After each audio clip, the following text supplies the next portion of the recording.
Pervier. La nouvelle presse ce matin s'arrête sur les avions chinois. Ces avions-là même qui sont pour l'instant en attente d'immatriculation dans notre pays, le Cameroun. Le journal dit quand même que c'était lors du sommet de Brazzaville en 2012 quand le président de la République s'est rendu du côté du Congo lors d'un entretien avec son homologue congolais Denis Sassou Nguesso. La forte révélation a été celle pour le président camerounais d'apprendre pour ces avions MA60 de type chinois. Le président congolais a expliqué clairement que ces avions coûtaient pratiquement 7 milliards de francs CFA l'unité, alors qu'on se rend compte pour le Cameroun, pour les 3 aéronefs accueillis dans notre pays, une bagatelle de 34,5 milliards de francs CFA avait été dépensée là-bas. Le journal dit ce matin que le président de la République avait donc ouvert une enquête à cette occasion pour voir de près ce qui a été concrètement fait et où est-ce que cet argent est donc passé, avec à la clé la forme et surtout l'encouragement du président congolais qui disait clairement adressé au président de la République que tous les motifs nécessaires pour la mise en place et la lumière sur l'achat même de ces appareils.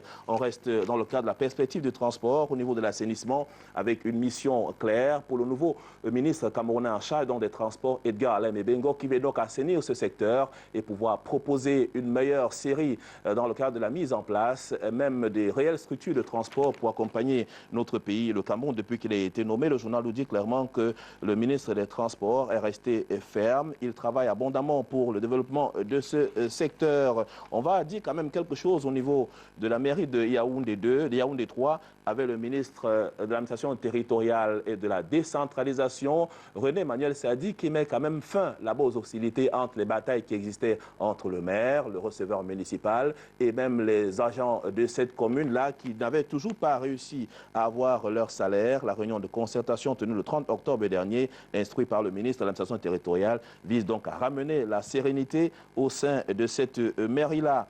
Nous sortons par le journal L'Anecdote ce matin qui titre toujours sur Essime Meigné en nous édifiant sur les crimes, sur les faits importants qui lui sont reprochés lorsqu'il était aux affaires. Ces crimes énumérés ce matin avec les différentes entreprises qui sont concernées par ces crimes, entre guillemets, les affaires Amitibank, SCT, ONCPB, ONPC, Régifer, Camerco, l'installation des scanners au port et aéroports du Cameroun constitue une partie visible de l'iceberg dans le cadre de ces différentes manipulations à la tête donc de ces affaires. C'est sur ce que nous mettons un terme à cette revue de presse. Mesdames, Messieurs, merci infiniment de nous avoir suivis en direct de Douala. Bonne suite des zones et à demain à 7h30. 7h46, heure locale. Merci encore à vous, Serge Bondier. Vous reviendrez demain lorsqu'il sera 6h30 en temps universel.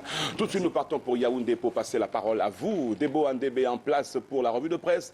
Les journaux parus ce matin, du côté de la capitale politique du pays. Bonjour.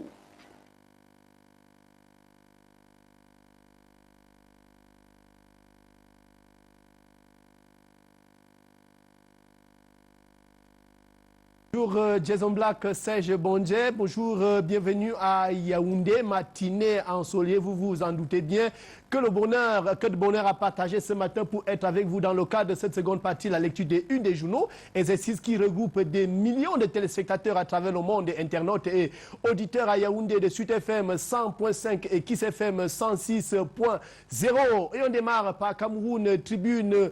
Il est de cette actualité au Palais de l'Unité de Yaoundé, le président de la République qui recevait la secrétaire d'État française en charge, n'est-ce pas, du développement et de la francophonie, qui était d'ailleurs l'invité de Paul Biya, reçu en audience hier. Les deux personnalités ont parlé entre autres du dérèglement climatique, n'est-ce pas, bien évidemment de l'accueil des réfugiés par le Cameroun et bien sûr de la lutte contre le terrorisme. Annick Girardin est reparti, vous le verrez dans ces images proposées par la réalisation, est reparti du Palais de l'Unité, non sans avoir reçu un cadeau du chef de l'État. Et après le rendez-vous au Palais de l'Unité, Annick Girardin a rencontré les étudiants de quelques grandes écoles et facultés des universités camerounaises. C'était à l'Institut français du Cameroun là-bas et ils ont parlé des enjeux de la conférence mondiale sur le climat qu'accueille Paris dès le 30 de ce mois, conférence baptisée COP 21. On parle également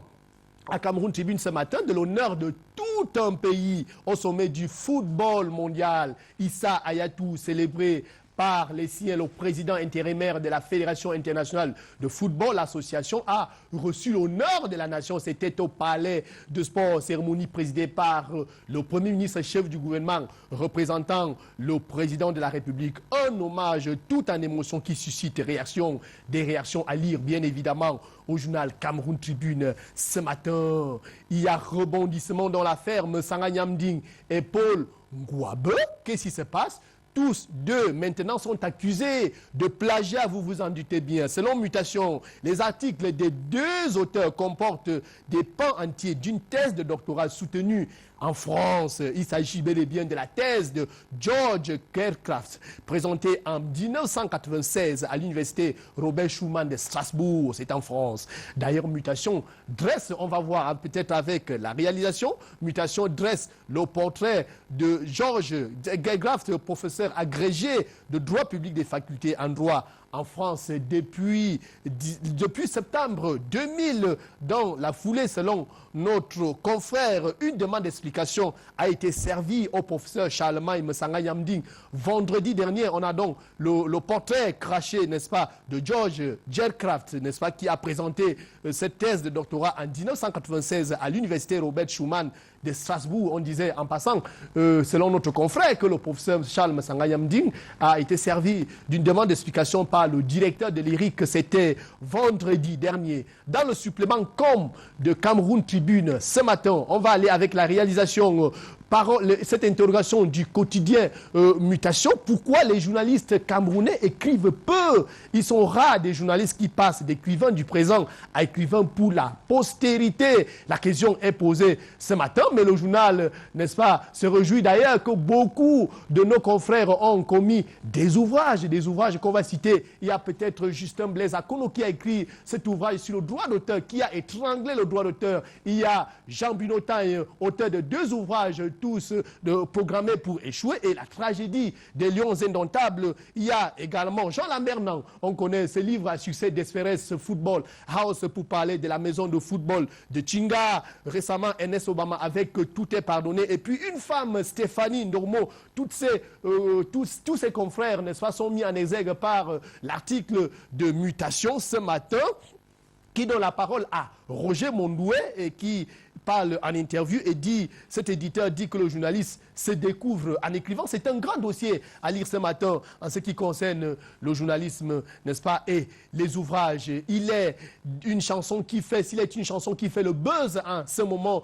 dans les télévisions et radios et les disqueries, c'est bien le titre à succès Collé. La petite, le journal Le Jour nous informe ce matin que le préfet du département de la Méfie a interdit la chanson dans son département, n'est-ce pas, d'origine, dans sa circonscription administrative, n'est-ce pas. Il y a dans ce mini-dossier proposé par le quotidien Le Jour ce matin, le reportage d'Honoré Foucault qui revient sur la décision, les motivations de la décision du numéro 1 de la Méfie. Il y a l'autre reportage de Jules Romial, encore là, que Coller les oreilles, intitulé, qui reprend les petites expressions qui sont très souvent le succès des chansons au Cameroun. Des phrases, expressions comme la bière, c'est combat ici, on connaît bien, ça sort comme ça sort, très en vogue ces jours-ci, j'ai envie de point.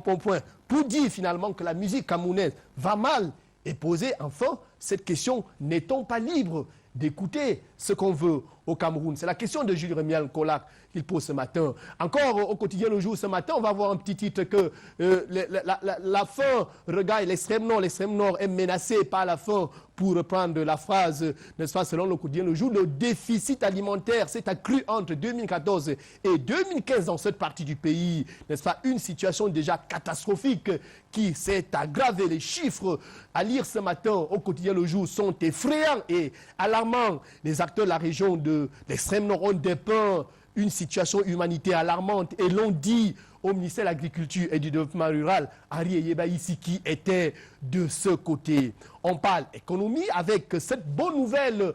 2 Camerounais les plus riches, n'est-ce pas, en Afrique, en Afrique subsaharienne, francophone, de qui s'agit-il? Ces 2 hommes, il s'agit de Baba Dampulo et Paul Fokam Kamonye, mais le quotidien de l'économie consacre sa une à Baba Dampulo et reprend le classement de Forbes, n'est-ce pas, publié en fin de semaine dernière, n'est-ce pas, sa fortune est estimée à 457 milliards de francs CFA. Et vous retrouverez bien sûr dans le quotidien de la valeur ajoutée ce matin le top 24 des hommes les plus riches d'Afrique subsaharienne francophone. Baba Dampoulo, on l'a dit, et Paul Fokam-Komonye. Le tableau est à retrouver, n'est-ce pas, dans le journal de la valeur ajoutée ce matin. Et le journal Émergence reprend si bien ce classement de Forbes avec les 9 Camerounais les plus riches. Le magazine Forbes vient donc de publier le classement des 25 hommes d'affaires francophones les plus riches, parmi lesquels figurent 9 Camerounais. Et leur profil et leur trajectoire sont, n'est-ce pas, décryptés par le journal de Manous Biaga ce matin. On lira Alter Echo, l'encart de Cameroun Tribune qui s'intéresse au secteur de l'imprimerie avec le boom des PME. La révolution numérique des petites structures voit le jour dans ce secteur d'activité et semble tenir la dragée haute, n'est-ce pas, face aux mastodontes grâce à leur prix accessible pour un mariage, un deuil, un baptême, des funérailles, une dédicace. Les organisations ont parfois besoin de moins de 500 exemplaires de faire-part, des cartons d'invitation et autres enveloppes. Et le secteur, n'est-ce pas, est en nette évolution. Le financier d'Afrique ce matin parle du Cameroun, 33 ans du renouveau. En 4 clichés, la rigueur a fait place à la gabégie, au détournement de fonds publics et à la corruption. La moralisation a débouché sur l'incivisme, la dépravation des modes, l'impunité et l'inertie. Le libéralisme communautaire s'est transformé en un pilotage à vue de l'économie. La réforme de l'État a accouché des institutions taillées sur mesure. Les avis du philosophe Hubert Mononjana, l'historien Enom Yomese et l'économiste Benawandji, c'est-à-dire dans ce grand dossier de 3 pages réalisé par le journal de Boniface Chouenkam ce matin. Défi actuel, pas justement du budget 2016 avec l'avant-projet de loi des finances qui fait le pari d'une augmentation significative du budget, tandis que les mesures sont renforcées pour accélérer l'exécution des projets de développement. 4 249 milliards dans le secret du budget 2016. On retrouvera bien sûr en 3e page Louis-Paul Motazé, le ministre de l'économie, de la planification et de l'aménagement du territoire, qui parle de régler le problème de la sous-consommation des crédits tout en veillant sur la qualité de la dépense publique. C'est lui qui est chargé de mettre en œuvre le budget d'investissement public pour améliorer la croissance économique et la qualité de vie des Camerounais. On continue cette revue avec la primeur de l'info, le journal de Bessala Abena François qui parle de la succession au sommet de l'État et les dessous du complot d'un coup d'État constitutionnel. Les tractations secrètes entre les élus du Grand Nord des 2 chambres du Parlement avec ceux de la région de l'Ouest pour le renforcement du pouvoir économique de ce dernier en contrepartie de son soutien pour le retour du fauteuil présidentiel dans le septentrion sont au centre d'obscurs débats qui pourrait déboucher sur un cinglant et spectaculaire désaveu du régime avant la fin du septennat en cours de Paul Biya. C'est à lire en page 4. Et on ira en 4e de couverture, puisque c'est un journal qui est sur 2-1 ce matin. En 4e de couverture, on parlera de la foi et de l'engagement et on ira à Zouaï Télé où la chapelle a été, n'est-ce pas, inaugurée par le nonce apostolique. C'était avant la semaine dernière. La cérémonie qui a été très courue est reprise par la primeur de l'info ce matin, Dieu et Paul Biya. En cette devise se résume la vie de Martin Belinga Eboutou en construisant une impressionnante église chapelle en Kilzok, n'est-ce pas, la piste d'éléphant pour traduire en français sur son village natal. Le directeur du cabinet civil de la présidence de la République a favorisé l'érection de la paroisse pontifie Jean-Paul II en sanctuaire. Une noble mission pour accomplir la volonté de Dieu et le souhait de ses hommes. C'est un grand dossier à lire ce matin au journal de François Bessala Benin. Direction générale des impôts, on lit le point hebdo. Ça jase en scandale, nous dit le journal, et de s'interroger. L'opération d'assainissement de la fortune publique où épervier n'inquiète décidément personne. Et ce n'est ni la rumeur de son démarrage, ni même l'activisme du procureur du TCS, Madame Justine Aimé Ngounou Tchekountieux, qui viendront donc décourager les jusqu'au boutistes. La preuve est offerte dans les récents scandales des véhicules à la direction générale des impôts. C'est-à-dire ce matin au journal Le Point Hebdo, le panel du Sud, n'est-ce pas, parle du maire de la commune de Samblima, Paul, je voulais dire André Noël Essian, homme de parole Homme d'action, homme de réalisation. Tous combattus, mais jamais abattus. Toujours combattus, mais jamais battus. Le maire de la commune urbaine de Samblima, malgré l'adversité, malgré la déstabilisation, garde la tête haute et poursuit son bonhomme de chemin dans l'accomplissement de son œuvre. Évocation dans ce journal, et on ne quitte pas le sud, on part du Djaïlobo pour le département de l'océan où le renouvellement des organes de base de l'océan bat son plein et des terribles duels dans les sections, nous dit Kribi Matin. Dans ce journal, tous les candidats, tous les acteurs, les lobbies et les batailles de positionnement, les mandataires du comité central à l'épreuve des dures réalités de l'océan. Et puis on parle des deniers publics toujours dans ce journal, n'est-ce pas, de la délégation départementale de la communication de l'océan, 130 millions de francs CFA détournés à la Campost dans l'océan. Les présumés auteurs du forfait à Kribi et Koué à Kondengui. Le receveur des postes de Bipindi prit la main dans le sac avec 3,5 millions jeudi dernier. Le receveur de Niette et d'Akomdu licencié et poursuivi par le tribunal criminel spécial.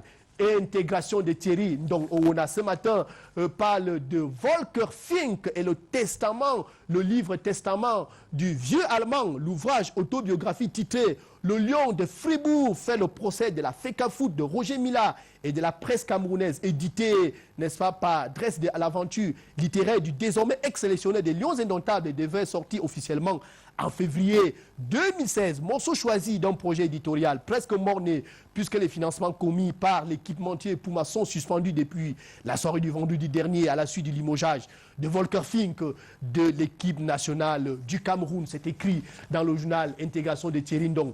On a ce matin, on ne part pas du sport avec le 10 Sport d'Afrique qui parle du cas Nicolas Nkoulou, l'international camerounais. L'heure des départs véritablement. Pour reprendre le titre du journal ce matin, l'international camerounais de Marseille, n'est-ce pas, est au centre de nombreuses interrogations arrivées au terme de son contrat avec l'Olympique de Marseille. Que va faire Nicolas Nkoulou? Et puis, le journal, vous allez voir une photo de Henri-Emerick Aubameyang qui est pas favori pour la liste pour le Ballon d'Or africain. Il est dans la liste des nominés déjà disponibles sans un nom d'un footballeur camerounais. C'est une grande première. On sait que Yaya Touré a gagné le titre 4 fois de suite et bien sûr, pas tant. On finit avec le journal épervier de Léopold Clovis Noudjo qui est allé au village à Banganté pour fêter, n'est-ce pas, sa nouvelle tribune. Les fils et filles de la région de l'Ouest ont célébré leur réunion autour d'une tribune construite par l'honorable Jean-Claude Feuteux sous la présidence de Marcel Niat Difendi. Marcel, président du Sénat, le secrétaire général du comité central du RDPC, Jean Kuete, a remis la clé symbolique au maire Célestine Ketcha Koutès. Et puis, on finit par cette bavure. C'est une information qui va faire les choucas de la presse aujourd'hui. 2 colonels de l'armée s'étripent. On est dans la région de l'Est. Après des insultes en public, ils ont failli en venir au moins lors de la tournée du ministère de la Défense dans cette partie du pays. Qui sont ces 2 colonels? Ali, le journal de Léopold Clovis Noudjo, qui met définitivement un terme à la seconde partie de la revue de presse et à la revue de presse de Canal Matin, édition de ce jour. On va retourner à Douala pour la suite de Canal Matin avec vous, Jason.